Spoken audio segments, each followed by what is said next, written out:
Olá pessoal, tudo bem? Eu sou o professor Lucas, bem-vindos ao canal Biológica e hoje eu vou fazer o primeiro das 3 vídeos da série de Ecologia, tudo bem?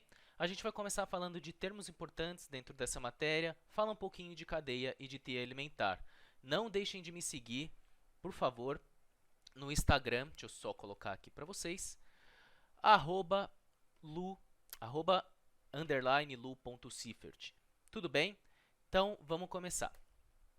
Primeira coisa que a gente precisa antes de começar a estudar biologia é lembrar de alguns termos importantes. Começando pelo termo ecologia, nada mais justo.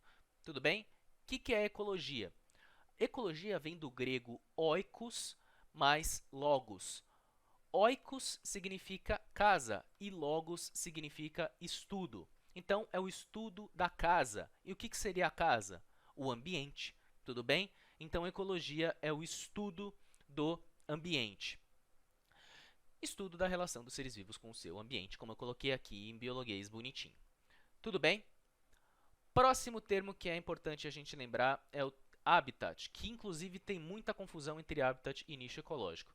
O habitat nada mais é que a delimitação física do ambiente em que vive uma ou mais espécies. Então, o habitat é só o lugar, a geografia física do lugar que a espécie está inserida. Então, eu sou o Lucas e eu moro na cidade de São Paulo. A cidade de São Paulo é meu habitat. Eu não sei mais nada, eu só sei que é na cidade de São Paulo. Então, a delimitação física, geográfica de onde a espécie ou conjunto de espécies vive é o habitat. Qual é a diferença de habitat e o próximo termo aqui, que é nicho, bela seta, ecológico? O nicho ecológico ele é o conjunto de tudo. É o conjunto de condições, atividades e recursos ao qual uma espécie necessita para viver. O que significa isso, Lucas? Uma espécie ela não precisa só do lugar que ela vive, certo? Ela precisa do lugar.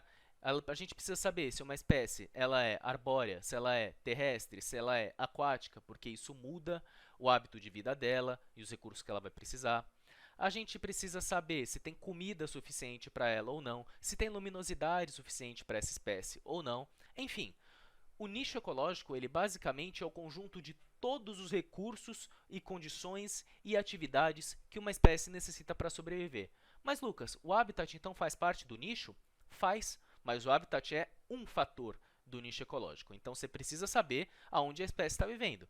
Só que uma espécie que vive em uma floresta, você não sabe se ela vai viver no solo, na árvore, na água, em uma parte inundada, você não sabe nada. Você só sabe floresta. Esse é o habitat. Aí, passando para nicho, você vai definir se ela é arbórea, vai definir se ela precisa de mais luminosidade, de menos luminosidade, se ela precisa de mais recursos alimentares ou menos.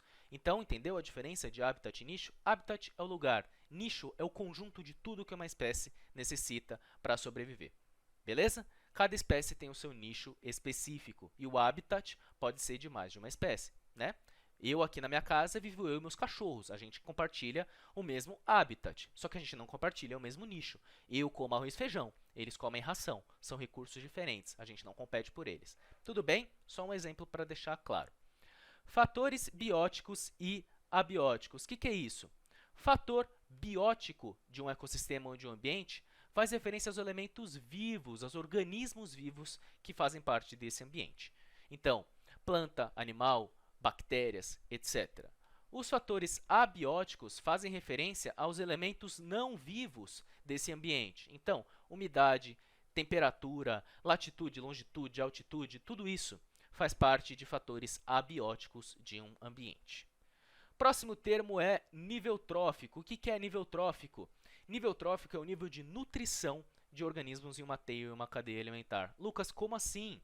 Vocês vão ver mais para frente que a gente classifica os organismos de uma teia e de uma cadeia alimentar a partir da sua nutrição. E quais são as classificações? Produtor e consumidor. O que é um produtor, Lucas? Produtor é o organismo autótrofo do determinado ambiente que você está analisando. Autótrofo, que produz o próprio alimento, que produz a própria fonte de energia. Tudo bem? Produtor, autótrofo. Consumidor, heterótrofo. O que vai ser o consumidor? Vai ser quem necessita de se alimentar para sobreviver, não produz o próprio alimento, beleza? Passando agora para falar um pouquinho de cadeia alimentar. O que é cadeia alimentar? É uma representação que ela é linear da dinâmica de transferência de energia entre organismos de um mesmo ambiente. Então, dá uma olhada aqui. Você percebe que isso aqui é linear, beleza? Você consegue estabelecer aqui uma relação bem linear do produtor, consumidor, consumidor, consumidor. Beleza? Então, é linear. E o que são as setas? As setas, pelo amor de Deus, não confundam, tá? As setas, elas fazem referência à direção da transferência de energia. Não é quem come quem, pelo amor de Deus. Você já viu já viu grama comer borboleta? Então, não, né? A seta não representa quem come quem. A seta representa a direção da transferência de energia. Como assim, Lucas? Se a borboleta, que está representada aqui, ela se alimenta da grama, para que ela está se alimentando? Para obter energia, certo? Então, a borboleta se alimenta da planta, mas a planta transfere energia para a borboleta. Tudo bem? Então, a seta representa a transferência de energia. E agora, o que é primário, secundário, terciário que está escrito aqui, né? E até decompositores que não está na cadeia, você vê mais em teia. Consumidor primário, isso faz referência aos níveis tróficos. Lembra que eu falei para vocês? Que é a classificação. Você tem produtor, você tem consumidor. Produtor é um nível trófico, consumidor é outro. Agora, dentro de consumidor, você pode ter muitos níveis tróficos. Você pode ter consumidor primário, secundário, terciário, quaternário e assim sucessivamente. Tudo bem? Então, o que é um consumidor primário? Dá uma olhada aqui na borboleta. Ela é consumidora primária. Ela vai ser o primeiro heterótrofo dessa cadeia alimentar. Então, ela é o herbívoro. Por quê? O primeiro heterótrofo tem que se alimentar do autótrofo. Afinal, ele é o primeiro heterótrofo. Beleza? Então, o consumidor primário é o primeiro a consumir, o primeiro a se alimentar em uma cadeia alimentar. O que é o consumidor secundário? Consumidor secundário é o cara que vai se alimentar do consumidor primário, ou C1, como eu coloquei aqui para vocês. Vocês têm que se acostumar com essa forma de escrever. Beleza? E o consumidor terciário? Consumidor terciário é quem se alimenta do consumidor secundário, ou C2. Se tivesse um consumidor quaternário, seria quem se alimenta do terciário. E, Lucas, quem é o decompositor? Decompositor é quem vai se alimentar de todos os organismos de uma teia ou de uma cadeia alimentar. Todos os organismos. Tudo bem? Então, todas as setas vão convergir para ele, só que ele se alimenta de organismos mortos. Então, aqui, a graminha vai morrer, a borboleta vai morrer, o sapinho vai morrer e a cobrinha vai morrer. Todos eles vão morrer e os decompositores vão decompô-los. Tudo bem? Então, os decompositores se alimentam de todos os organismos depois de mortos.